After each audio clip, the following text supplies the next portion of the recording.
Good evening. On the occasion of Sri Aurobindo's 150th birth anniversary, I have written an article which I hope to give an overview of in this talk today. The article and the talk is called 9 Gems in Savitri, a Mystic Exploration. Let us begin with a moment of invocation to Sri Aurobindo.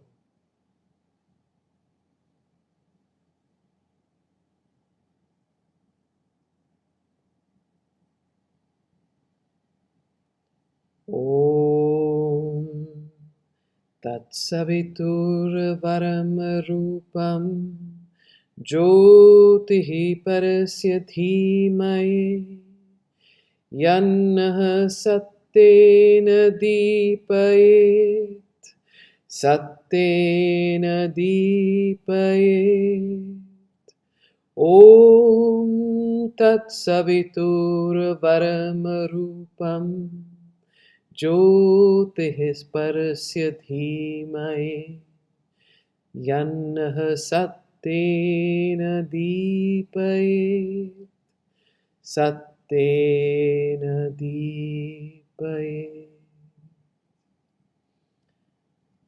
This is the Savitri mantra which Sri Aurobindo himself has given us.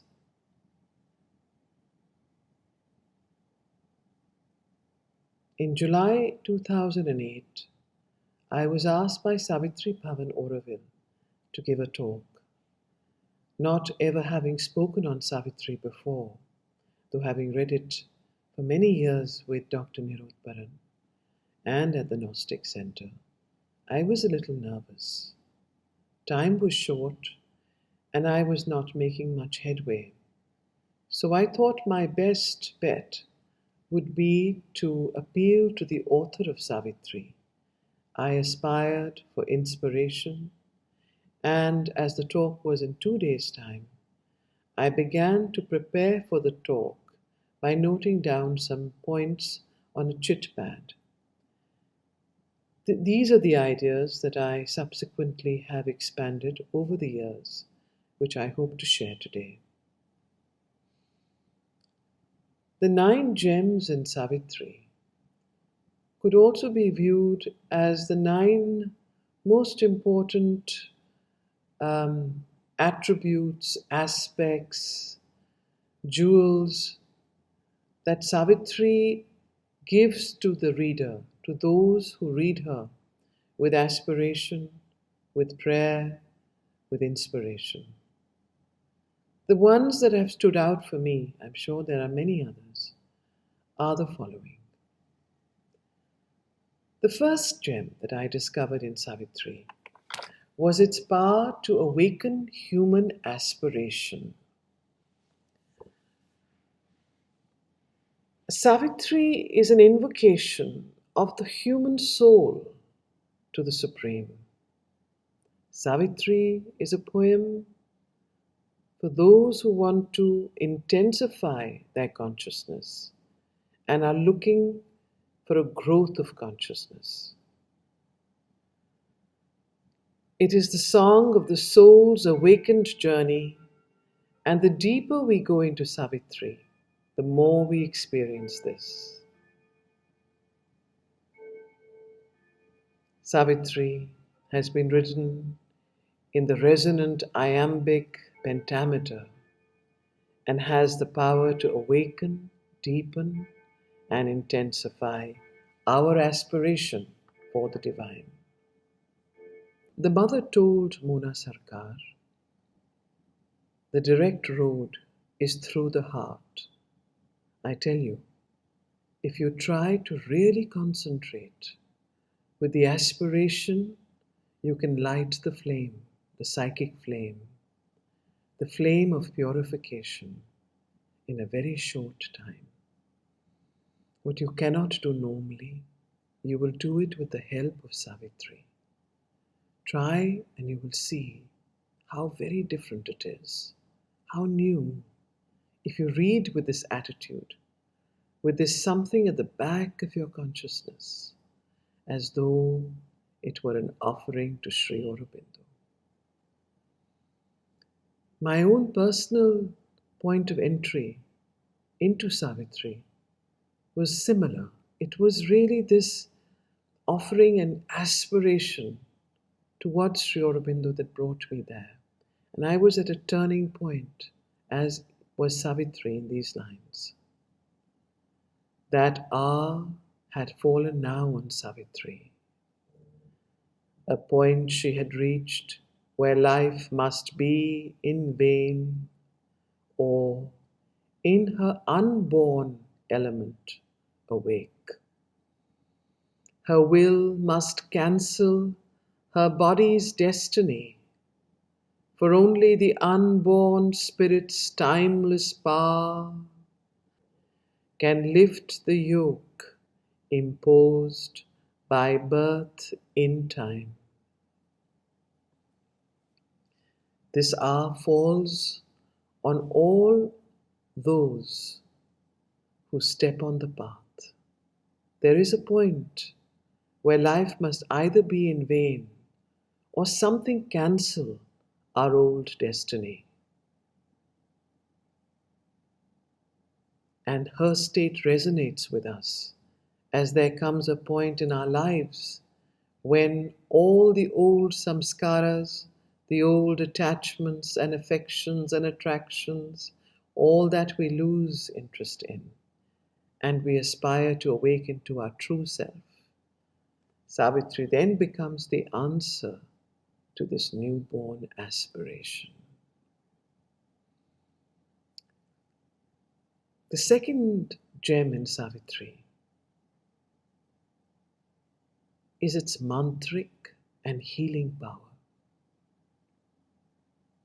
Savitri is pure mantra, every word, every sentence. The mother told Mona Sarkar that the sonority and the sound of the lines resonate to the supreme mantric Om. Om. Each line has that vibration and sonority. Once Niruta told me, "Why don't you meet Amal Kiran?" We were reading a particular passage at that time. And he wanted me to meet Amal Kiran about it, as Amalda had written to Sri Aurobindo about it. And so I went to Amalda, and he told me that Sri Aurobindo had told him that even because Savitri was written from the highest over mental consciousness, it had a healing power. So Amalda asked Sri Aurobindo rather cheekily, "Will it heal my fracture?" As you all know, Amalda had a habit of falling quite often. And at one point he was laid up in bed and he asked Sri Aurobindo, "Will it heal my fracture?" And Sri Aurobindo said yes. So he marked some passages for him. And these, Amalda told me, were from the highest over mental Gnostic consciousness. I will read one out to you. Now, for a portion of the passage, Amalda had marked. Her mind a sea of white sincerity, passionate in flow, had not one turbid wave. As in a mystic and dynamic dance, a priestess of immaculate ecstasies, inspired and ruled from truth's revealing vault, moves in some prophet cavern of the gods, a heart of silence in the hands of joy, inhabited with rich creative beats, a body like a parable of dawn that seemed a niche for veiled divinity, or golden temple door to things beyond. Immortal rhythms swayed in her time-born steps. Her look, her smile awoke celestial sense. Savitri is the Veda of the future. It is the supreme book of yoga. This is the third gem or gift of Savitri. The mother has said that everything is in Savitri. All the help, all the knowledge. She is the infallible guide, and nothing else is required. If one reads with a quiet aspiration, the power of the invocation creates a vibration in the body, a vibration in the cells of the mind and in the consciousness that brings forward a new consciousness. Savitri opens new capacities in us, like the flow of poetry or clairaudience or intuition. That is the great gift of Savitri. The mother used to say, to live in the consciousness of Savitri is to do yoga. Whenever one feels one has come down to an ordinary level, one word, one passage of Savitri is sufficient to uplift one from the ordinary consciousness. You know, the mother used to say, it is charged, fully charged with consciousness, as though Savitri were a being, a real guide.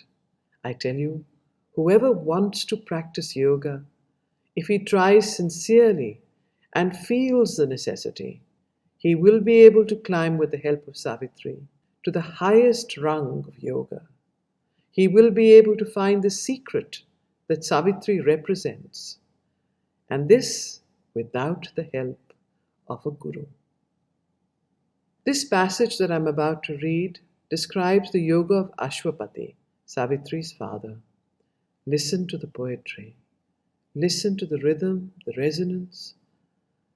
It's like a musical composition of the highest level. Become still and listen with the inner ear. As so he grew into his larger self, humanity framed his movements less and less. A greater being saw a greater world. A fearless will for knowledge dared to erase the lines of safety reason draws that bar mind saw. Souls dive into the infinite. Even his first steps broke our small earth bounds and loitered in a vaster, freer air. As you know, the yoga of Ashwapati is a description of Sri Aurobindo's own yogic experiences. And again in the next few lines, he says, in beings it knew what lurked to them unknown. It seized the idea in mind, the wish in the heart. It plucked out from grey folds of secrecy the motives which from their own sight men hide. He felt the beating life in other men invade him with their happiness and their grief. The above lines describe Ashwapati's siddhis of telepathy, clairvoyance, trikala drishti. All the yogic siddhis are described here in Savitri, one after another, in a poetic form by Sri Aurobindo, and also the great hope that he holds up to us. Humanity framed his movements less and less. So our humanity is not something that we have to die with. We have to live with it so that we can transform it. Sri Aurobindo holds this hope throughout Savitri, explaining that this human nature is temporary. It is a mask behind which is something deeper, more perfect, more sublime, which is waiting to come forward in us if we allow it. So here again he says, their love, their anger, their unspoken hopes entered in currents or in pouring waves into the immobile ocean of his calm. He heard the inspired sound of his own thoughts, re-echoed in the vault of other minds. The world's thought streams travelled into his ken.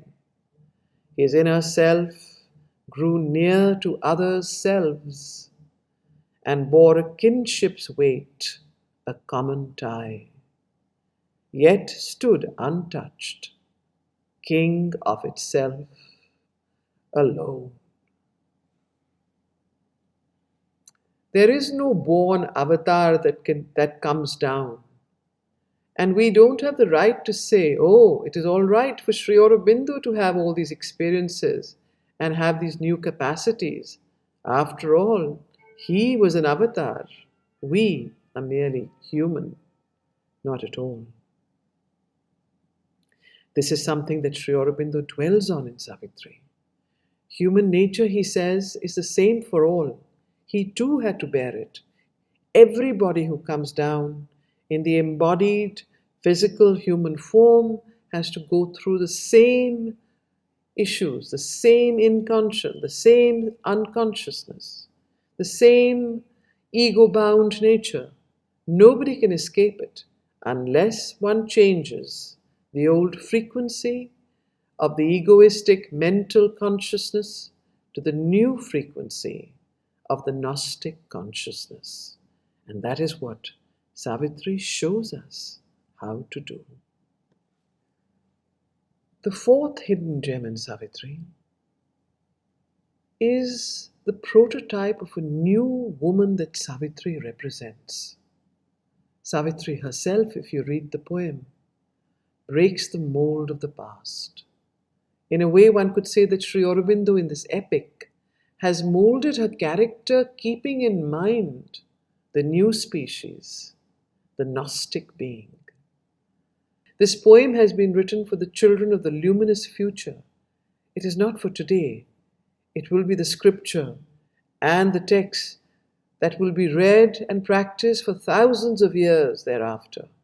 And therefore, unlike all the great epics of the past, the main protagonist of Sri Aurobindo's epic is a woman, Savitri.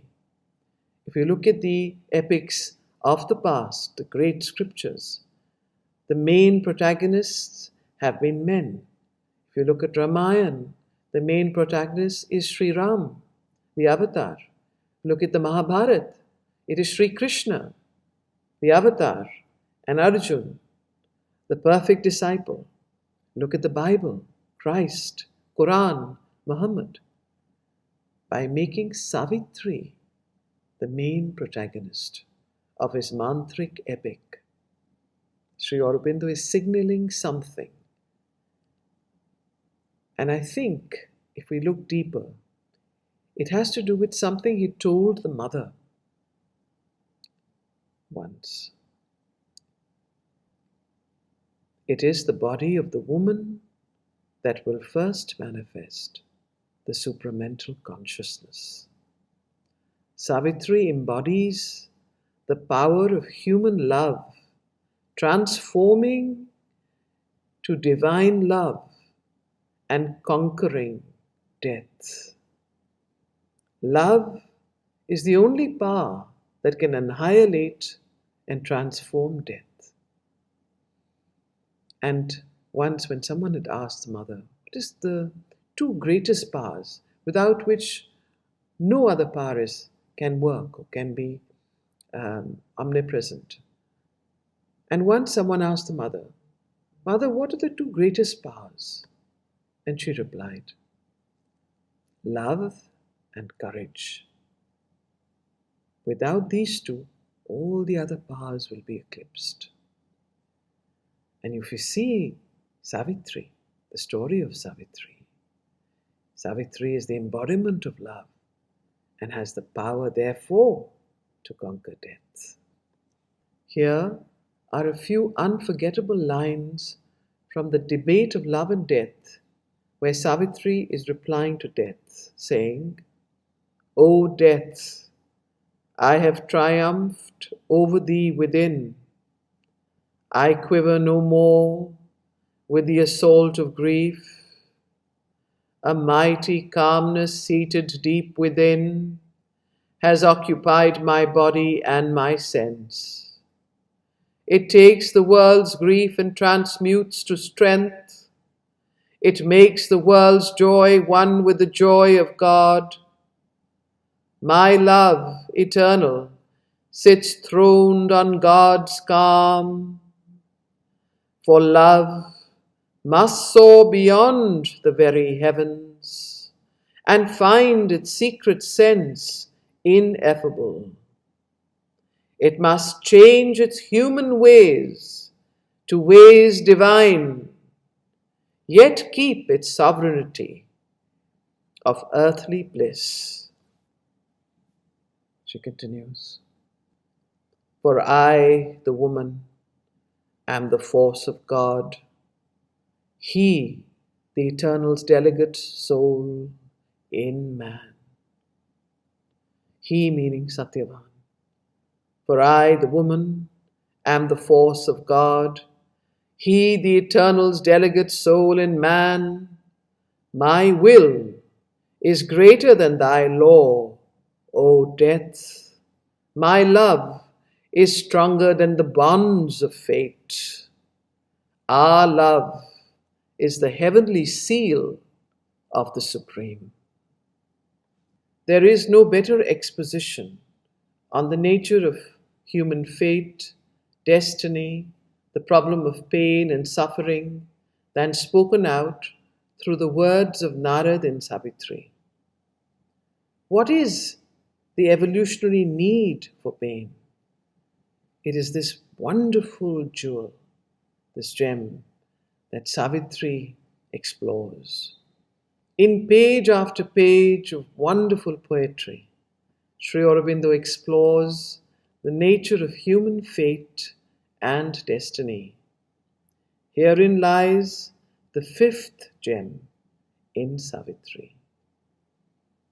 In the canto, The Way of Fate and the Problem of Pain, all our unspoken questions are answered. Why do we suffer? Why does misfortune befall us? Why is there so much pain in this world? All these questions are answered. And not only answered, but also their solution given. Narad replies to the Queen Mother when she asks him, why is there pain? Is it because God is helpless? Narad answers, it is because of man's ignorant nature. He says, thence rose the need of a dark, intruding God, the world's dread teacher, the creator pain.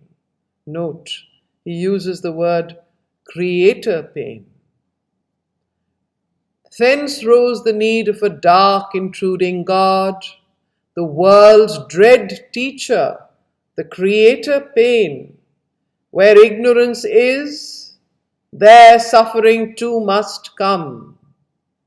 Thy grief is a cry of darkness to the light. Pain was the firstborn of the inconscience.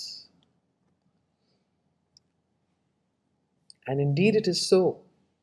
What we cannot change ourselves and for ourselves, our atavisms, our samskaras, our habits, our nature, for that the dread teacher pain has been created. Sri Aurobindo calls him a creator and not a destroyer. The mother once said, the more you suffer, the closer you come to me and the faster you go. Some of her children complained to her, Mother, I'm so sincere and I have done everything for you. I have never erred. Why is this happening to me? She would say, it is grace, my child. It has come to you because you have a progress to make. You have a high destiny. And that is the real need for pain, to wake us out of this ignorance, to wake us out of this sense of ease and slumber, the lotus eaters, as they say. If you don't take the right steps, nature will take those for you. And that is something we have all noticed in life, isn't it? So as Narad says, pain is the hammer of the gods to break a dead resistance in the mortal's heart.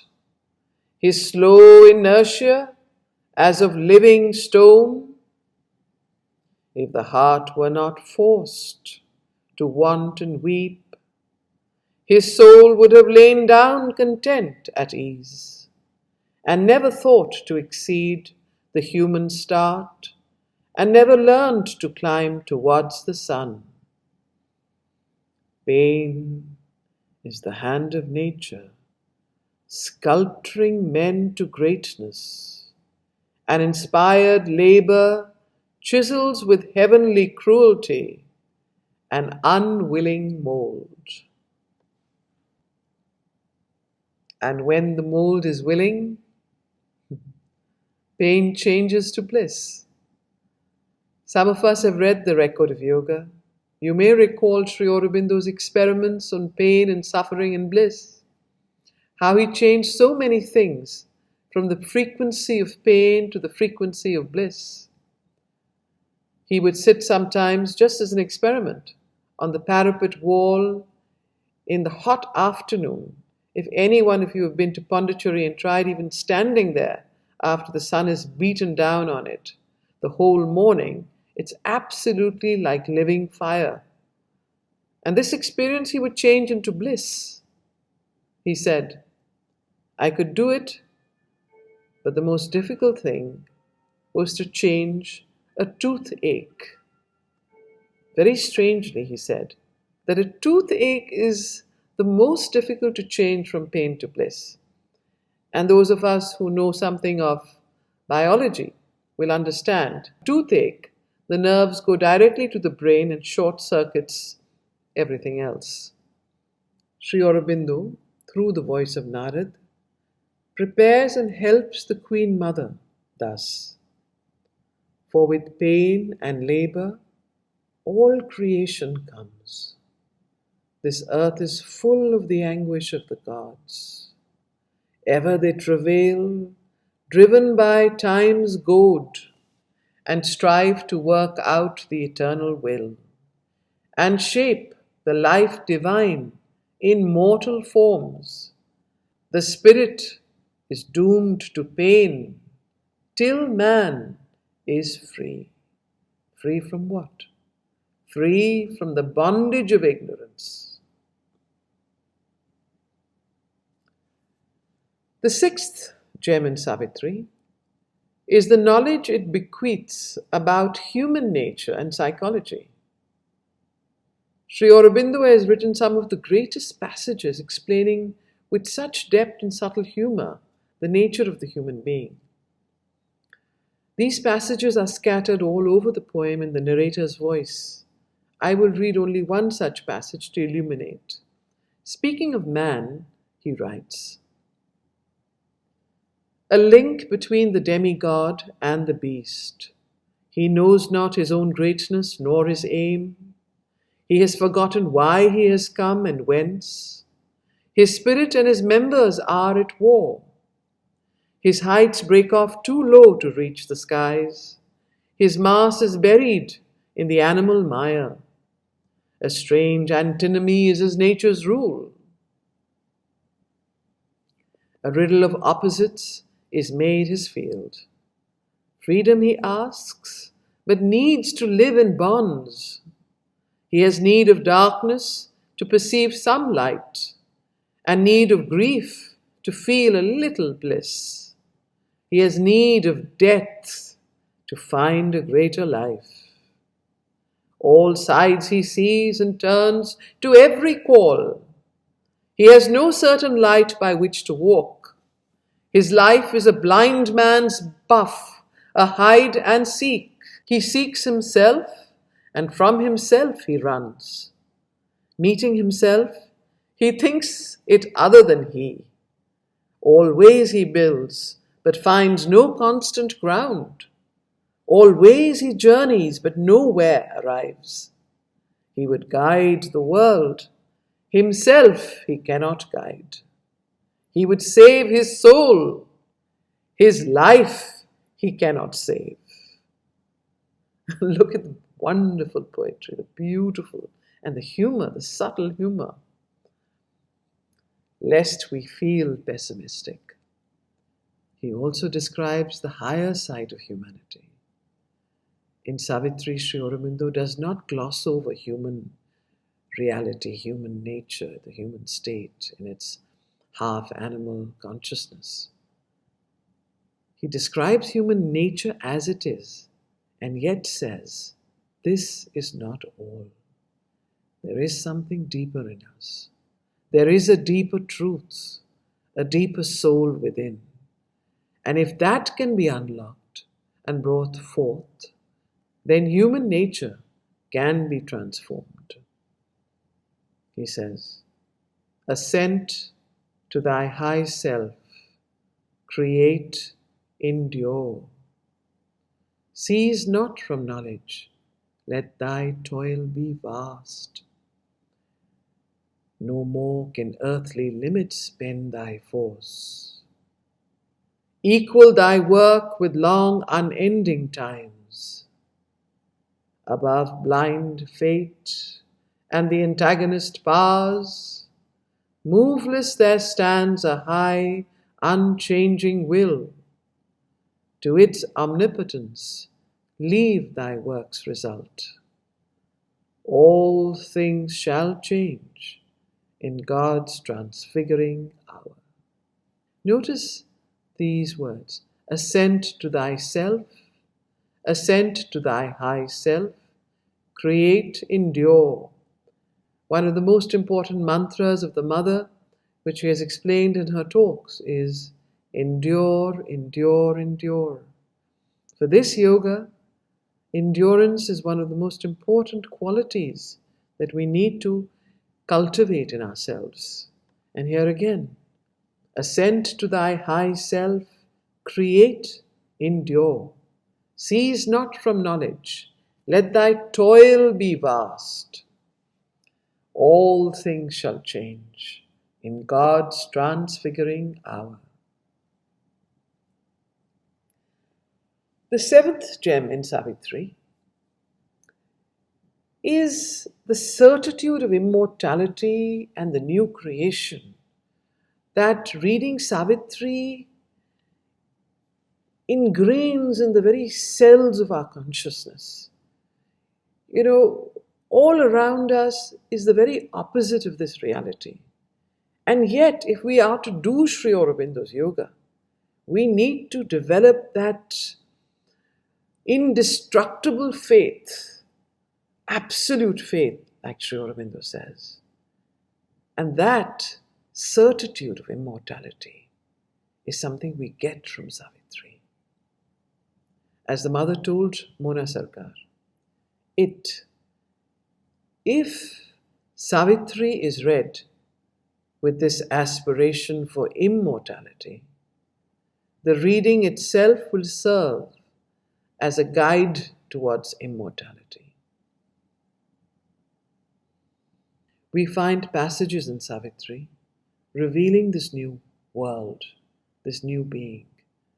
In one of my most favorite passages, Sri Aurobindo writes, I saw the omnipotent's flaming pioneers over the heavenly verge which turns towards life, come crowding down the amber stairs of birth, forerunners of a divine multitude.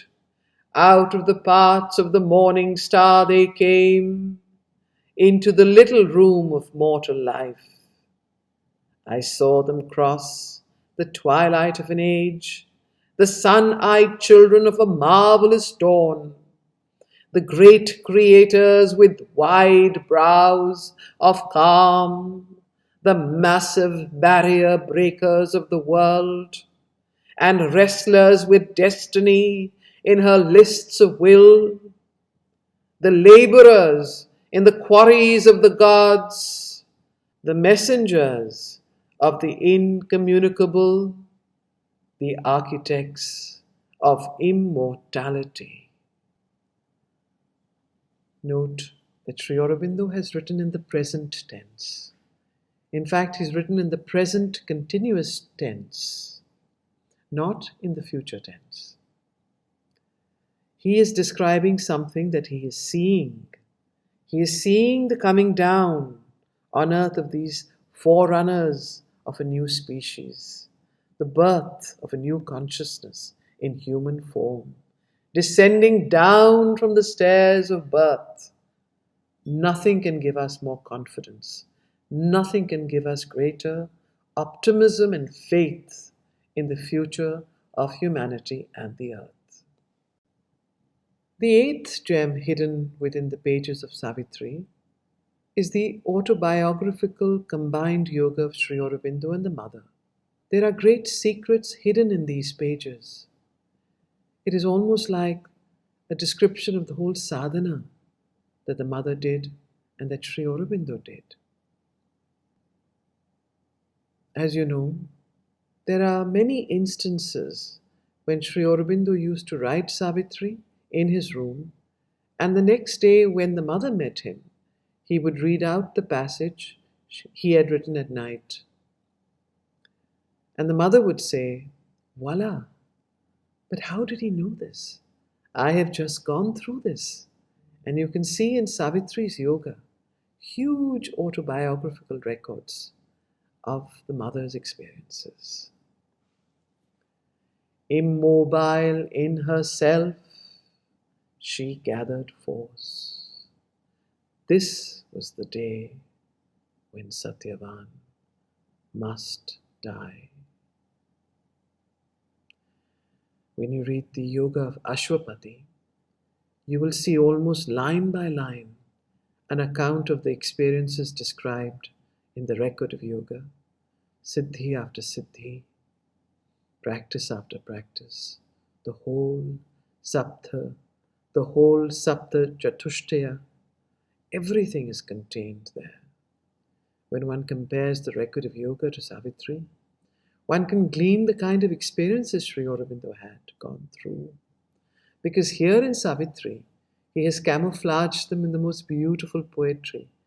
And they are so hidden that you have to go through them very carefully.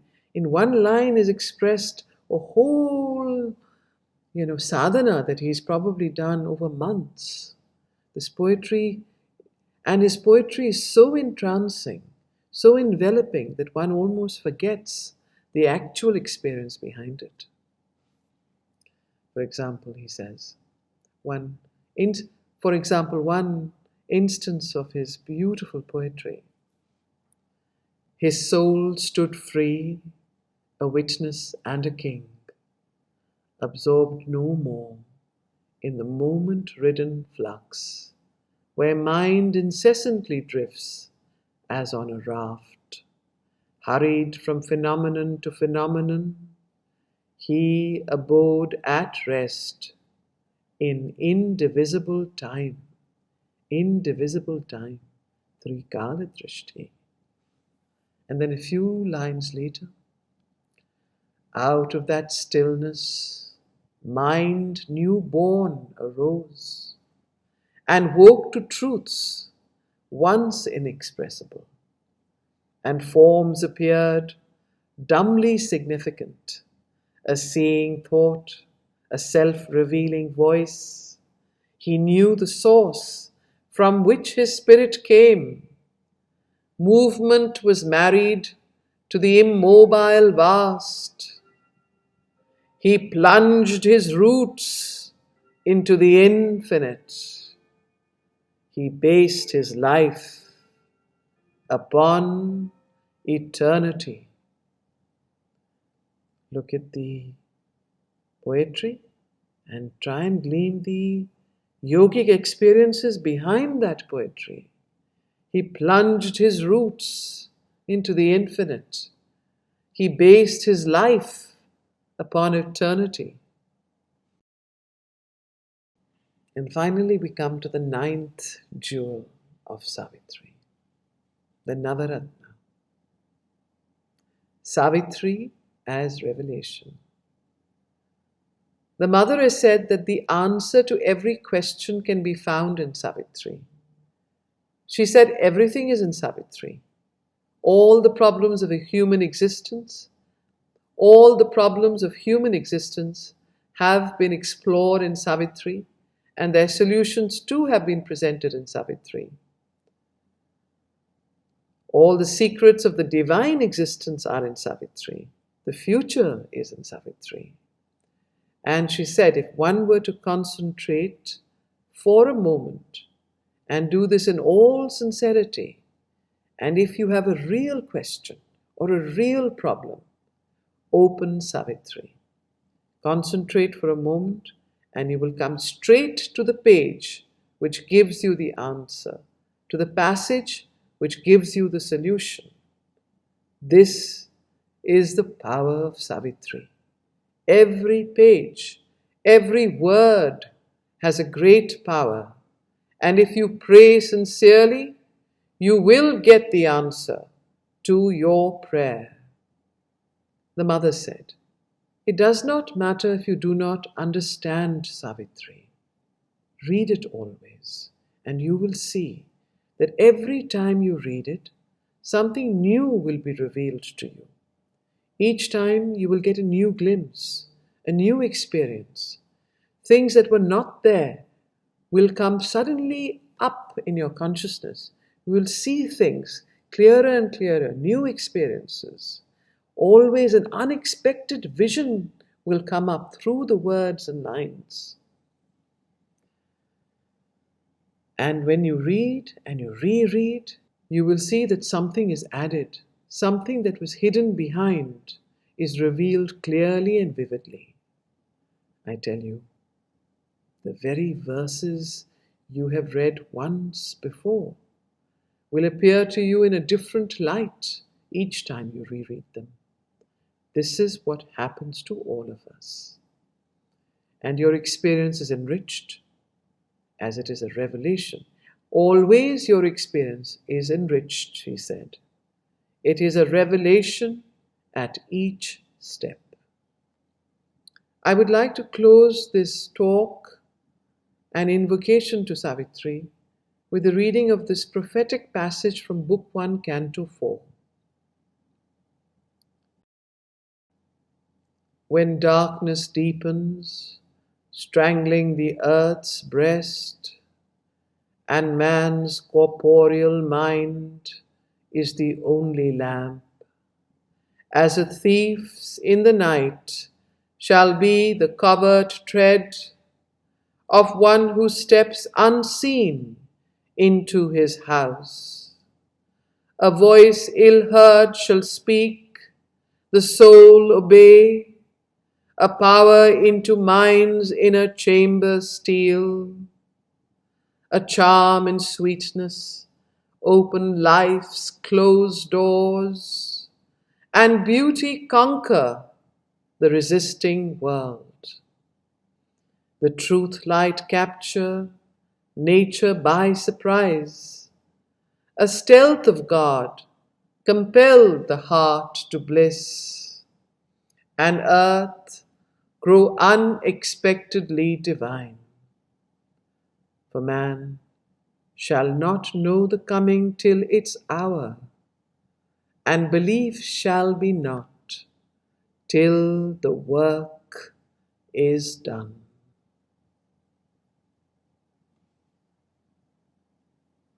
Thank you.